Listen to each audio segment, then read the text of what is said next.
حکوومەتی عێراق یادداشتنامەیەکی لێکتێگەیشتنی لەگەڵ کۆمپانیایەکی بەریتانی واژۆ کرد بە مەبەستی کارکردن لە کێڵگەنەوتیەکانی کەرکووک کە 40% نەوتی بەرهەمهاتووی هەرێمی کوردستان پێک دەهێنێت. ئەمەش پێچەوانەی هۆشداریەکانی هەرێمە لەو بارەیەوە.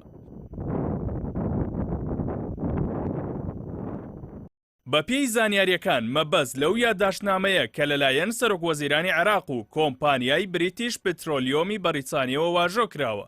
هێنانی پرۆژەکانی کۆمپانیا بەریتانیەکەیە بۆ 4 کێڵگەی نەوتی کۆمپانیای نەوتی باکوور کە دەکەونە کەرکووک و دەوروبەری. ئەوانیش کێڵگە نەوتیەکانی بابە گوڕگوڕ و بای حەسەن و جەمبور و خەباز و خوڕمەڵە دەگرێتەوە بۆ ئەوەی کاری نۆژەنکردنەوە و بەرزکردنەوەی ئاستی بەرهەمهێنانی تێدا زیاد بکرێت. واژۆکردنی یادداشتنامەکە لە چوارچێوەی سەردانەکەی محەممەد شیع سوودانی سەرۆکوەزیرانی عێراق بۆ بەریتانیا هاتوو.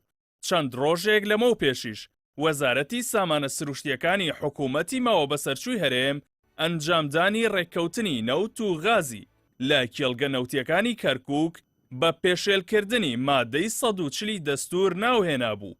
بەو پێی تاکو ئێستا حکوومەتی عێراق نەیتوانیوە مادە دەستوریەکە جێبەجێ بکات کە ساڵی 2007 کۆتاوا دەبوو بۆ یەکلاکردنەوەی چارەنووسی ئەو ناوچانە.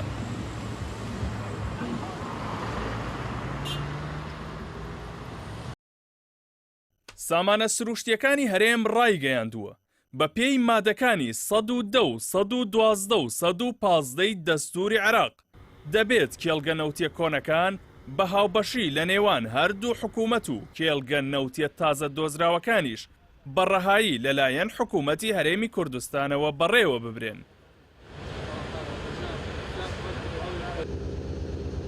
لەژێر سایی گۆڕانکاریەکانیشدا سەرۆکی هەرێمی کوردستان سەردانی بەغدادی پایتەختی کردو کۆبوونەوەی لەگەڵ ژمارەیەک بەرپرس و کەسایەتی عێراقی ئەنجامدا.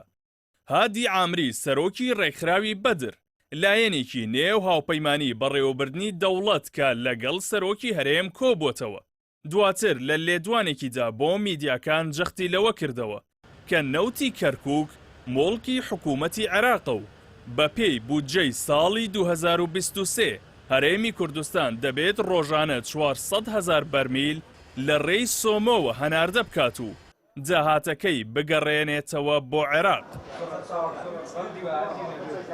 هادی عامری وتیشی هاوبەشی کێڵگە نەوتیەکان لەگەڵ هەرێم قبوڵ ناکەن و پێویستە بەرپرسانی هەرێم ئەو بابەتە لەبیر بکەن.